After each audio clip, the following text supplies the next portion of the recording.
So a sumo deadlift mainly differs from a conventional deadlift in that your feet are outside of your hand grip.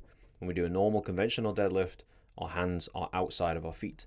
So when we do this, this allows a bit more of a mechanically advantageous position, because when I set up in this position here, I'll show you from the side, the distance that the hip is when you have set up like you're just about to lift, the distance of the hip, which is where your center of mass is as a human, typically somewhere around this area, isn't as far away backwards, so it isn't as far in this direction from the bar's weight. So the center of masses of you and the weight are closer together. That means that you can just focus on standing upright, whereas if you do a conventional deadlift, the distance between those two things is further apart. And so as a result, you have to maneuver yourself against the weight, and it is not as mechanically advantageous.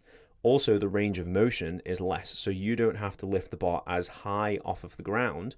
So if a sumo deadlift comes to here, a conventional deadlift has to just come a few inches higher. So as a result of those two things, it's a mechanically more advantageous position. However, it does require a few things for it to be effective. The similarities between this and a normal deadlift are we still have to make sure that we have a straight spine position.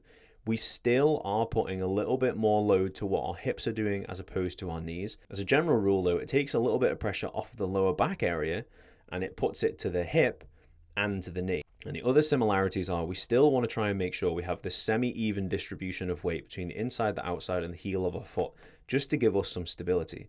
However, the obvious difference is that the feet are outside of the hands. However, beyond that, the toes turn out and the knees go with it. So the knees are going in the same direction as the toe.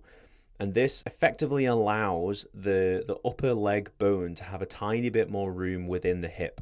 So you do have a tiny bit more range of motion when you go out in this direction. However, to have strength in this end range of motion does take some time to develop. So if this is the first time that you have ever tried to lift sumo, and this is the first video you've ever watched about it, start nice and light, because it's very easy to overly stress this internal hip tissue, which doesn't really get trained very much. The only extra little thing to consider is that you want to lock your knees out just before you lock your hips out. You'll see that.